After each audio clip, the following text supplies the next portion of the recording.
हाँ, तो कल की चर्चा हम आगे बढ़ाते हैं कि कल हमारे आपके बीच में नीट के पेपर के ऊपर एनालिसिस की बात हो रही थी।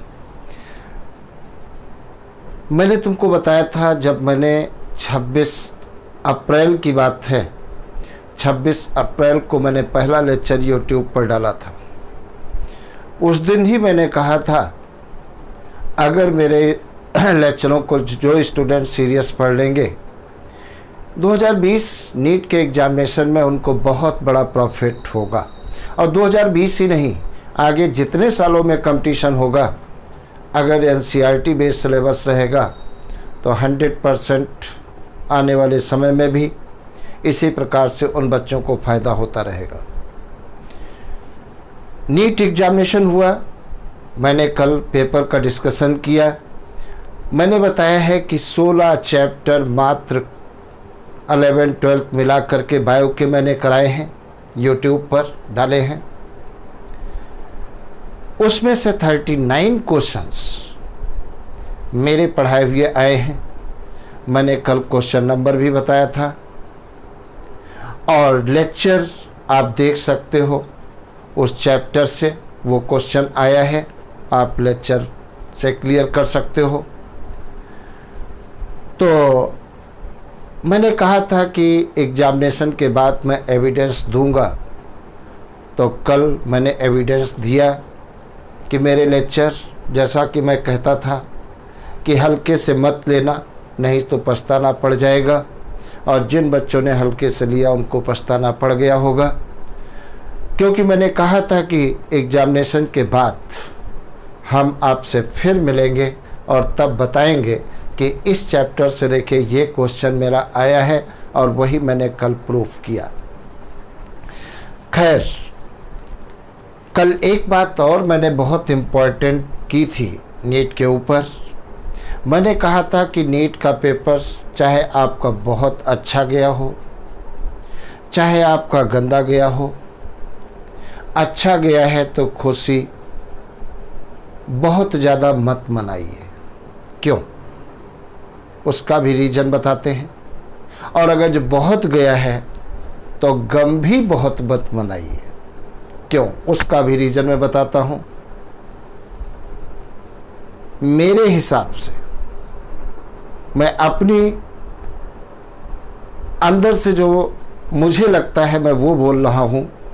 होगा या नहीं होगा ये तो मैं नहीं जानता, लेकिन 99% ऐसा ही होगा। एग्जामिनेशन दोबारा भी हो सकता है, 100% कन्फर्म नहीं है, लेकिन दोबारा भी हो सकता है। क्यों?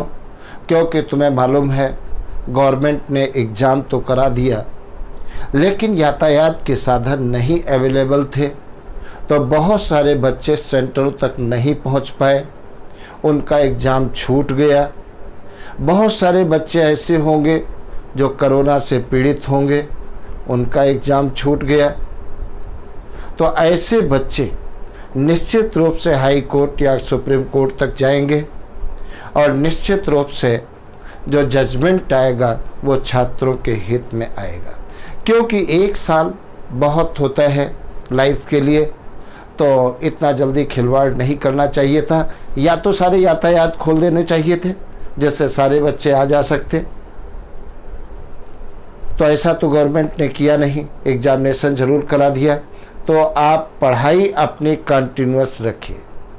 जब तक रिजल्ट नहीं आता है तब तक ये मत समझिए कि नीट का एग्ज़ाम हो गया है और 100% रिजल्ट आएगा और एडमिशन मिलेगा।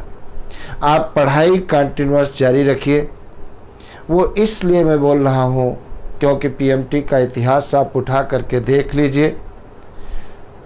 मैंने बताया है कि मैं अपने एक्सपीरियंस के आधार पर बता रहा हूँ। मेरी दोनों बेटियां डॉक्टर हैं, और बड़ी वाली बेटी ने 2 बार पीएमटी एग्जामिनेशन दिया, और 2015 में पीएमटी हुई, रिजेक्ट हुई, फिर हुई, फिर 2016 में भी यही कहानी हुई। इस प्रकार से, और इस बार तो जनूनन है कि होना ही चाहिए, क्योंकि बहुत सारे बच्चों की लाइफ का सवाल है। खैर, इस पर जो होगा वो होता रहेगा। आप पढ़ाई कंटिन्यूअस रखिए। अब थोड़ा सा हम उन बच्चों की सबसे पहले बात करते हैं जिनका नीट का पेपर बिगड़ गया। तो हमेशा याद रखना, लाइफ की ये पहली सीढ़ी नहीं है और न ही ये लास्ट सीढ़ी है, समझे? ये बेस की सीढ़ी थी। आप ऐसे यकीन करिए, मानिए, सोचिए, जब आप चल नहीं पाते थे, आपकी माँ ने आपकी अंगुली पकड़ करके खड़ा किया और जैसे ही आप पैर आगे बढ़ाए और गिर गए तो क्या आप चलना छोड़ दिए थे? नहीं, माँ लगातार आपको सिखाती रही और आज आप रोड पर दौड़ने लगे। ठीक उसी प्रकार से जो टीचर हैं, जो भी आपको पढ़ाते हैं, चाहे मेरे YouTube के द्वारा पढ़ रहे हो या कोई भी टीचर या कोई भी संस्थान आप ज्वाइन किए हो, वो एक माँ का काम कर रहे हैं आपके लिए। आपको आगे बढ़ाने की दिशा दिखाने का काम कर रहे हैं, न कि नीचा दिखाने के लिए। इसलिए बेस की सीढ़ी है, अभी आप बिल्कुल फेल नहीं हुए हो, हताश मत हो। अब मुश्किल से 5-6, 7-8 महीने बाद फिर PMT एग्जामिनेशन होगा। तो इसलिए आप अपने हौसले को बिल्कुल मत डाउन करें और कंटिन्यूअस जी जान लगाते रहें। और जो इस बार गलतियां आपसे हुई हैं, अगर PMT दोबारा होती है तो वो गलतियां रिपीट ना हो, और नहीं होती है तो फिर मई में एग्जामिनेशन होगा, तो फिर जंग जीतोगे। और हिम्मत मत हारिए। और मैं बार बार ये कहता हूँ कि मेरे नोट्स लगातार YouTube के माध्यम से पढ़ते रहिए। और YouTube के माध्यम से अगर मेरे नोट्स पढ़ लोगे, अभी तो टोटल 11-12 बायो में 38 चैप्टर हैं और मैंने अभी 18 चैप्टर ही केवल डाले हैं। 17 या 18 चैप्टर डाले हैं। अभी तो 50% सिलेबस हम और YouTube पर डालेंगे, कंप्लीट कोर्स कराएंगे। 21 तारीख से फिर से मेरे लेक्चर आने शुरू हो जाएंगे। मैंने बताया था स्वास्थ्य खराब होने के कारण मैं नहीं डाल पाया था, रेस्पिरेशन भी कंप्लीट नहीं कर पाए थे, एक क्लास का बाकी है, उसको भी डालेंगे। बच्चों के बहुत कॉल भी आ रहे हैं, तो आप परेशान मत हो। जल्दी से जल्दी 21 तारीख से फिर से उसी स्पीड से पुराने रिदम के साथ में फिर से लेक्चर डालेंगे।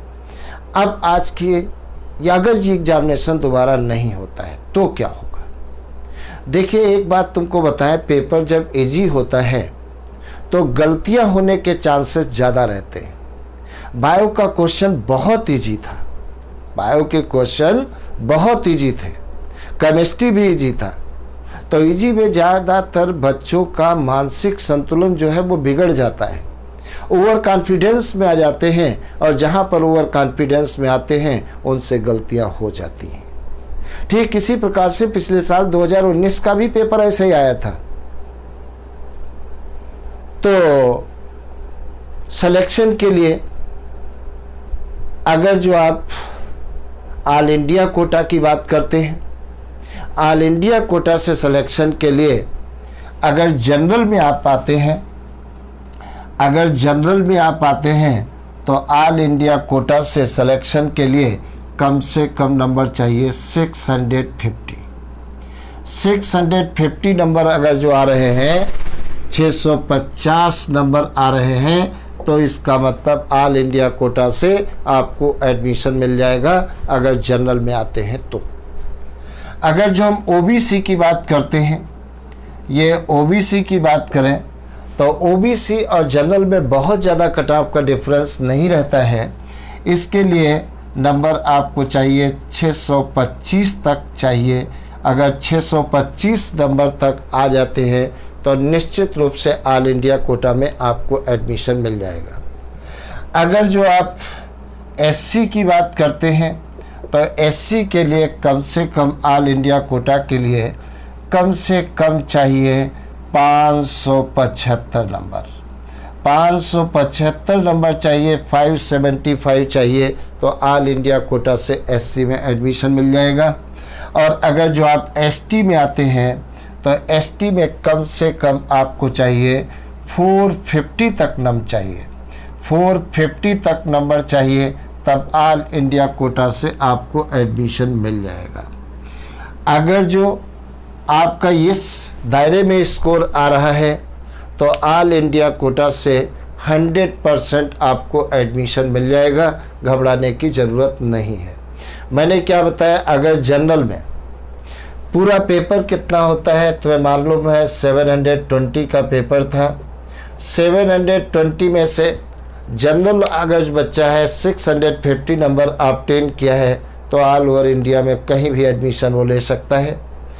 अगर जो ओबीसी में आता है बच्चा तो 625 नंबर चाहिए, अगर एससी का है तो 575 नंबर चाहिए, और एसटी का है तो 450 तक उसका ऑल इंडिया कोटा से एडमिशन हो जाएगा। 2020 नीट की मैं बात कर रहा हूँ, 2020 नीट की बात कर रहा हूँ, 2020 नीट की बात कर रहा हूँ। ये स्कोर होना चाहिए।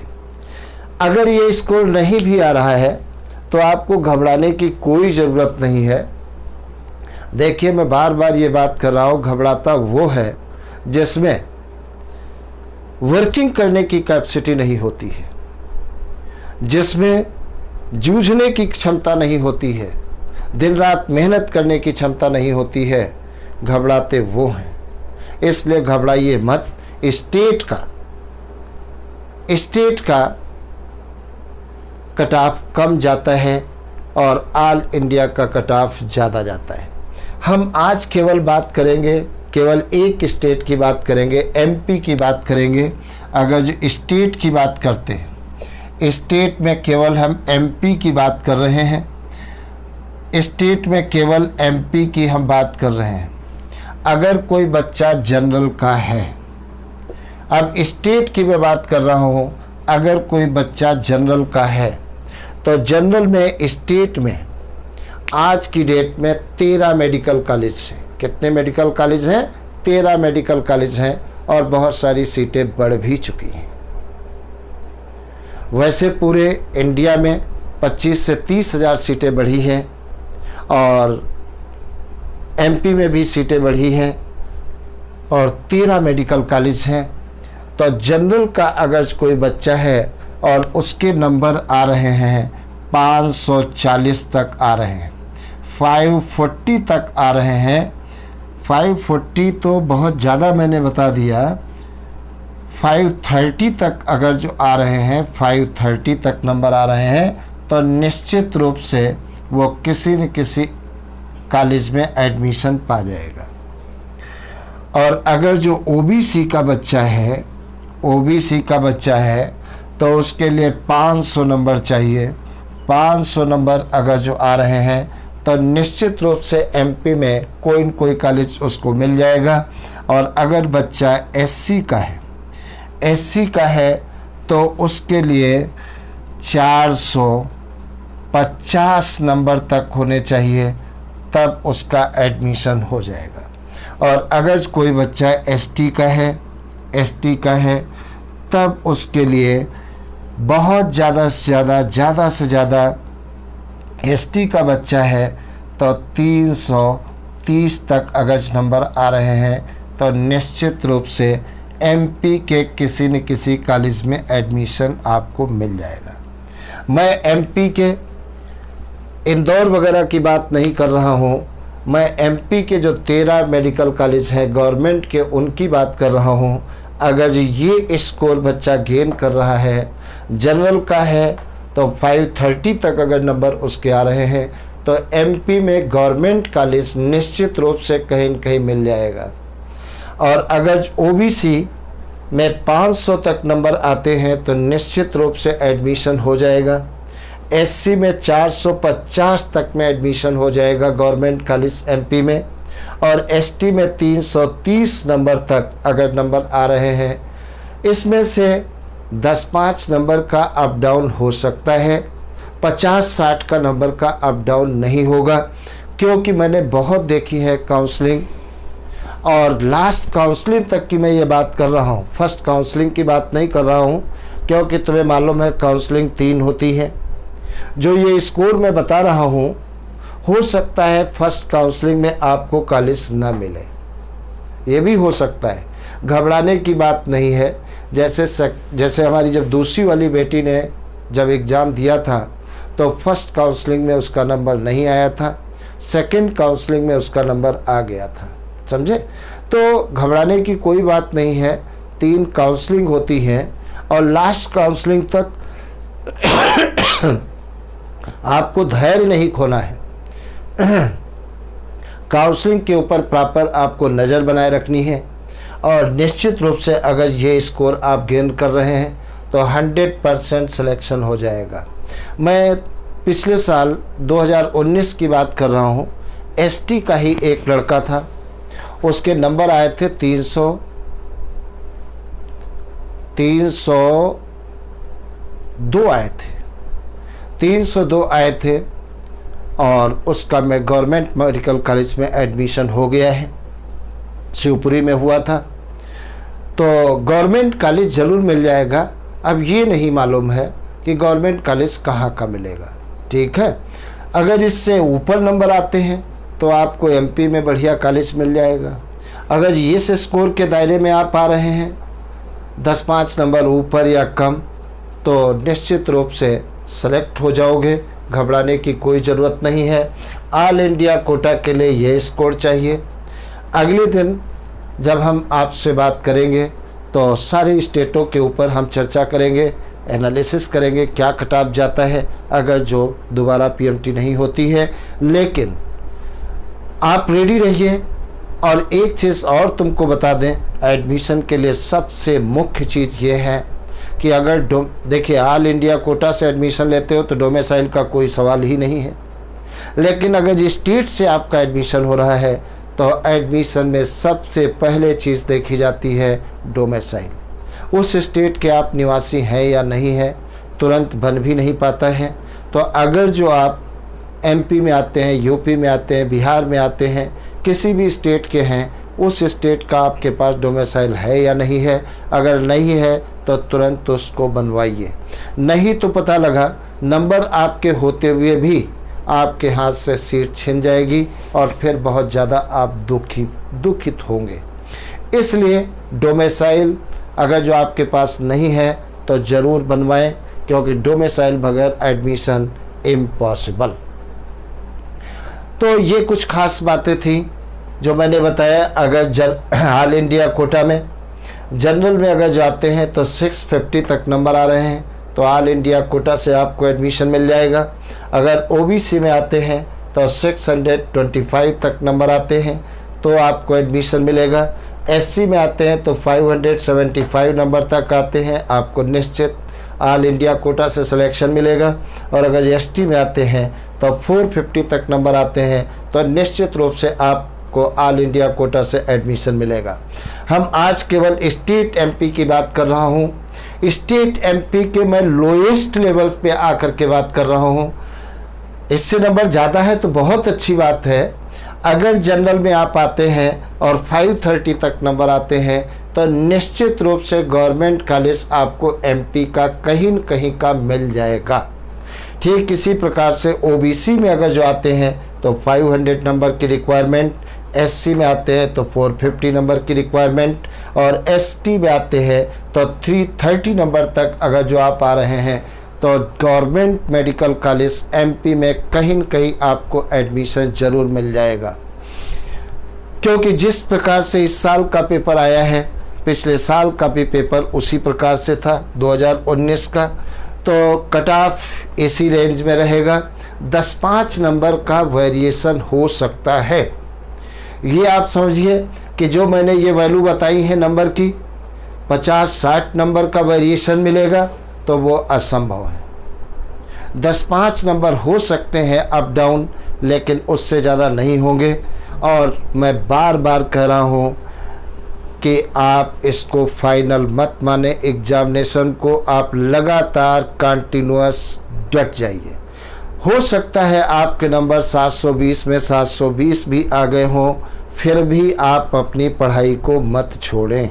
आप कंटिन्यूअस लगे रहें तब तक जब तक रिजल्ट नहीं आ जाता है तब तक। क्योंकि कुछ भी हो सकता है और ये 100% केस सुप्रीम कोर्ट तक पहुंचेगा। इसलिए हम केवल मेहनत पर विश्वास करें, मेहनत करते रहें, जो परिणाम होगा वो देखा जाएगा। अगर रिजल्ट आएगा, इस रेंज में अपने नंबर आ रहे हैं तो एडमिशन तो हमको मिलेगा ही मिलेगा। तो घबराने की चिंता ज़रूरत नहीं है। जिन बच्चों के पेपर ख़राब हो गए हैं, इस रेंज में नंबर नहीं आ पा रहे हैं, उनके लिए घबराने की कोई ज़रूरत नहीं है। 5-7 महीने भाई देखिए, सितंबर तो गया ही है, अक्टूबर में रिज़ल्ट आएगा, नवंबर तक ये आपकी काउंसलिंग होगी, तो दिसंबर, जनवरी, फरवरी, मार्च, अप्रैल, 5 महीने की बात है। 5 महीने बाद फिर नीट होगी। आप लग जाइए, जुट जाइए भयंकर तरीके से और निकाल लीजिए। तो 5 महीने आगे पीछे कोई माने नहीं रखता है, वैसे माने तो 1 सेकंड का रखता है, लेकिन जहाँ पर करियर का सवाल होता है, किसी कारण से हम कहते मेरी तैयारी बहुत अच्छी थी, एग्जामिनेशन हॉल में जा कर के हमें वोमिटिंग शुरू हो गई, हम घबरा गए, पेपर ख़राब हो गया, तो इसका मतलब आप ज़िंदगी से फेल नहीं हुए हो। इसका मतलब ये नहीं हुआ कि आपको सब्जेक्ट आता नहीं है। ऐसे चांसेस बन गए, ऐसी कंडीशंस बन गई, उस कंडीशन के अनुसार अपने को आप एडाप्ट नहीं कर पाए, इसलिए आप थोड़ा सा पीछे हो गए। इसलिए घबराने की कोई ज़रूरत नहीं है। 5 महीने की केवल बात है और वैसे लगातार मेहनत करते रहिए और मैं जहाँ तक मेरी सोच है एग्जामिनेशन दोबारा ज़रूर होगा। ठीक है, तो जम करके जुट जाइए, अच्छे से मेहनत करिए। कल से हम फिर आपको 3-4 दिन पीएमटी पे ही चर्चा करेंगे। कल से हम पेपर सॉल्व कराएंगे, बायो का पेपर सॉल्व कराएंगे और नई नई चीज़ें हम आपको सिखाएंगे। और 21 तारीख से फिर से उसी प्रकार से हम वीडियो डालना शुरू कर देंगे। हमने तुमको बताया है, मैं हर कदम में तुम्हारे साथ हूँ। और ये भी मैंने पहले ही बता दिया था, YouTube पर मैं लेक्चर किस लिए डाला हूँ। देखिए, पूरे भारतवर्ष की कृपा से, आशीर्वाद से मेरी दोनों बेटियां डॉक्टर हैं। मैं ये सोच करके डाल रहा हूं कि बहुत सारे बच्चे ऐसे होंगे जो किसी कारण से आर्थिक रूप से कमज़ोर हैं, वो कोचिंग की फीस नहीं पे कर पा रहे हैं, अच्छी कोचिंगों में वो नहीं जा पा रहे हैं। तो कम से कम हमारे YouTube के माध्यम से वो मुकाबला कर सकें, कंपटीशन को चेज कर सकें, फेस कर सकें। ये मेरा उद्देश्य है इस YouTube पर लेक्चर डालने का, और उसमें मैं सफल भी हो रहा हूँ। मैं नहीं सफल हो रहा हूँ, आप सफल हो रहे हैं। मैंने पहले बताया है, ये चैनल मेरा नहीं है, ये चैनल आपका है। इस चैनल के माध्यम से मैं हजारों करोड़ों डॉक्टर बनाना चाहता हूँ, चाहे वो लड़का हो चाहे लड़की हो। पैसे के कारण ये न रह जाए कि कोचिंग नहीं कर पाए थे, नहीं तो आज मैं डॉक्टर बन जाता। मैं अच्छे अच्छे लेक्चर आपको प्रोवाइड करूँगा, और अभी तो लेक्चर में डाल रहा हूँ। फिर आगे मेरी प्लानिंग ये है कि पीएमटी के क्वेश्चन हर चैप्टर के मैं कराऊँगा, और जब क्वेश्चन कराऊँगा तो तुम्हें विश्वास नहीं होगा, आए सच मेरे क्वेश्चन पीएमटी में आएंगे। समझे?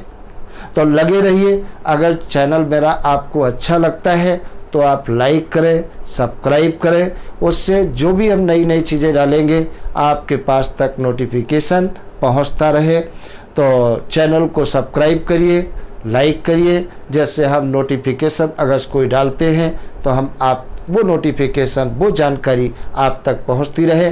Best of luck. आप घबराइए मत, मैं हर कदम पर आपके साथ हूँ। Best of luck. ओके।